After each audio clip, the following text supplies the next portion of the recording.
Bismillahirrahmanirrahim. Assalamualaikum warahmatullahi wabarakatuh. Alhamdulillahirabbil alamin. Alhamdulillah alladzi bi ni'matihi tatimmus shalihat. Alhamdulillahi hamdan katsiran thayyiban mubaraka. Usalli wa usallimu ala nabiyyina Muhammadin wa ala alihi wa ashabihi wa man tabi'ahum bi ihsanin ila yaumiddin. Amma ba'd. Pemirsa MTA TV yang berbahagia, suatu ketika sahabat Salman radhiyallahu anhu didatangi oleh salah seorang musyrikin yang dia menyatakan kepada Salman, "Allamakum nabiyukum kulla syai' hatta al-khira'ah." Orang musyrikin ini menyampaikan kepada Salman bahwa dia heran, kagum. Ternyata nabimu, wahai Salman, itu telah mengajarkan segala sesuatu, hatal khira'ah, sampai urusan yang boleh jadi dianggap remeh oleh orang, yaitu adalah ketika buang air, adab-adab buang air. Maka Salman radhiyallahu anhu menjawab, "Ajal, begitulah." Maka setelah itu Salman menjelaskan tata cara adab buang air yang dituntutkan oleh Rasulullah SAW. Pemirsa MTA TV rahimakumullah, yang perlu kita syukuri bahwa kita sekarang menjadi salah satu muslim yang menjadi salah satu umatnya Rasulullah SAW, di mana Rasulullah sangat lengkap menjelaskan tuntunannya, petunjuknya kepada kita.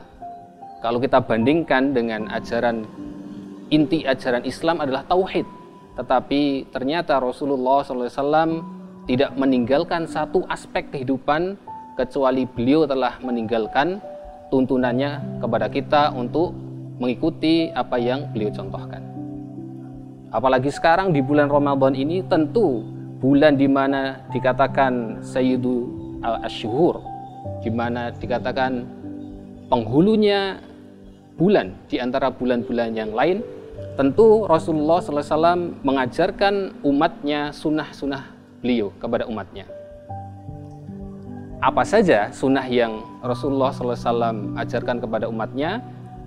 Yang pertama, salah satunya adalah ta'khiru as-suhur, yaitu mengakhirkan sahur. As-suhur itu adalah kegiatannya, makan-makannya.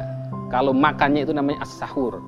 Maka Rasulullah SAW yang dalam satu hadis yang diriwayatkan oleh Anas bin Malik, beliau memerintahkan umatnya, beliau bersabda, "Tasahharu, bersahurlah kalian, fa inna fis suhuri barakah." Sesungguhnya dalam kegiatan sahur itu, makan sahur itu terdapat berkah. Bahkan dalam riwayat lain oleh sahabat Abu Sa'id Al-Khudri radhiyallahu anhu, beliau menyatakan bahwa Rasulullah SAW bersabda, "As-suhur, sahur itu kulluhu barakah, semuanya berkah. Fala tada'u, maka jangan kita meninggalkan sahur itu. Usahakanlah untuk senantiasa kita bisa sahur." Maka beliau melanjutkan dalam hadis tersebut, "Walau an yajra'a ahadukum jur'atan min ma." Meskipun kita hanya meneguk seteguk air, kita usahakan tetap untuk melaksanakan sahur. Maka Rasulullah melanjutkan hadisnya, "Fa innallaha 'azza wa jalla yusalluna, fa innallaha 'azza wa jalla wal malaikatahu." Allah dan malaikat itu bersolawat, yusalluna 'ala al-mutasahhirin, bersolawat atas orang-orang yang sahur. Dari dua hadis ini kita ambil pelajaran bahwa Rasulullah mentakkid kembali di antara hadis yang pertama dan yang kedua. Dalam hadis Anas, Rasulullah menyatakan, "Fa inna fis suhur barakah." Sesungguhnya dalam sahur itu ada keberkahan. Sedangkan dikuatkan lagi lewat hadis Abu Sa'id Al-Khudri bahwa as-suhur kuluhu barakah, bahwa sahur itu ada keberkahan di situ. Maka dari sini kita ambil bahwa berusahanya kita untuk makan sahur itu paling tidak kita mendapatkan keberkahan sahur itu. Dan kita sudah tahu bahwa pengertian barokah adalah az-ziyadah fil khair, yaitu bertambahnya kebaikan dengan sahur itu. Maka andai kata kita pemirsa semuanya ketika malam boleh jadi kita makan dalam porsi yang mungkin banyak gitu, kemudian ketika bangun pada waktu sahur kurang semangat untuk menyantap hidangan sahur, kita paksakan. Kenapa? Bukan karena kita pengen kenyangnya, bukan karena kita pengen menghilangkan dahaganya, tetapi imtithalan li amri Rasulullah SAW. Kita berusaha untuk mengamalkan apa yang Rasulullah SAW tuntunkan, yaitu kita mengusahakan kita menyantap hidangan sahur. Gitu. Bahkan di situ dikatakan di hadis yang kedua tadi bahwa Allah dan malaikatnya itu bersolawat atas orang-orang yang bersahur. Ya, kita tahu bahwa sholawatnya Allah adalah Allah menyebutkan keutamaan orang-orang yang sahur itu di antara malaikat-malaikat yang mulia. Sedangkan sholawatnya malaikat itu adalah memintakan ampun orang-orang yang sahur ini kepada Allah Subhanahu wa Ta'ala. Maka hendaknya kita berusaha senantiasa untuk paling tidak kita menyantap hidangan sahur. Bahkan Rasul mengatakan dalam hadis yang diriwayatkan Amr bin As bahwa faslu ma baina siyamana wa siyami ahlil kitab aklatus sahur, yaitu pembeda antara puasanya orang muslimin dengan ahlul kitab adalah aklatu as-sahar, yaitu makan sahur. Maka Rasulullah, kita tahu bahwa Rasulullah senantiasa menuntunkan umatnya untuk membeda dengan para ahli kitab dalam ibadahnya. Salah satunya adalah ketika puasa kita menyantap hidangan sahur. Ya, pemirsa MTA TV yang dirahmati Allah, kemudian afdolnya waktu untuk menyantap sahur kapan? Maka pada suatu ketika Zaid bin Thabit beliau bercerita, tasaharna ma'a Rasulillahi sallallahu alaihi wasallam. Beliau bercerita bahwa suatu ketika kita sedang bersahur bersama Rasulullah SAW, thumma qama ila shalah. Kemudian Rasul berdiri untuk sholat. Maka Anas bin Malik bertanya kepada Zaid bin Thabit, gitu, kam kana bainal adzan was sahur? Ukurannya itu antara adzan dan sahur itu seberapa, wahai Zaid? Maka Zaid menjawab, qadru khamsina ayah, yaitu seukuran orang membaca 50 ayat. Inilah waktu afdol kita menunaikan sahur. Maka diambil kesimpulan bahwa sunnahnya adalah takhir as-suhur, yaitu kita mengakhirkan melaksanakan sahur. Pemirsa MTA TV yang diberkati Allah, maka ada jeda. Boleh jadi ketika kita melaksanakan sahur, ada jeda antara sahur dengan azan misalkan itu. Mari kita gunakan dengan sesuatu yang bermanfaat. Karena kalau kita lihat fenomena sekarang, misalkan di televisi swasta ataupun di media-media lain itu saling berlomba untuk membuat acara yang kadang kurang tepat, kurang bermanfaat, bahkan cenderung sia-sia, kadang mentertawakan sesuatu yang harusnya tidak ditertawakan dan yang lain. Mari kita gunakan untuk sesuatu bermanfaatnya. Misalkan tilawatul Quran atau zikrullah. Bahkan kalau kita lihat banyak ayat-ayat yang menjelaskan bahwa orang-orang solih, orang-orang yang bertakwa itu mereka sangat menggunakan waktu-waktu sahur ini untuk zikrullah. Misalkan kita ambil dari salah satu ayat dalam Adz-Dzariyat ayat 18, dikatakan di situ wabil ashari hum yastaghfirun. Salah satu sifat orang soleh, orang takwa, wabil ashari hum yastaghfirun. Mereka di waktu sahur itu mereka senantiasa beristighfar kepada Allah Subhanahu wa Ta'ala. Dalam surah Al-Imran juga sama, ayat 17, di situ dikatakan ada sifat-sifat orang yang bertakwa dan soleh. Yang pertama adalah as-sabirin, orang-orang yang sabar, as-sadiqin, orang-orang yang benar dan membenarkan ajaran Islam ini. Kemudian al-qanitin, orang-orang yang mereka senantiasa bertaat, mengusahakan taat kepada Allah. Kemudian al-munfiqin, orang-orang yang berinfak di jalan Allah. Dan yang terakhir yang disebut adalah wal mustaghfirina bil ashar, orang-orang yang senantiasa beristighfar di waktu sahur. Maka sunnah yang pertama ini semaksimalnya kita laksanakan, yaitu menyantap hidang sahur, dan afdalnya kita mengakhirkan waktu ketika menyantap hidangan sahur.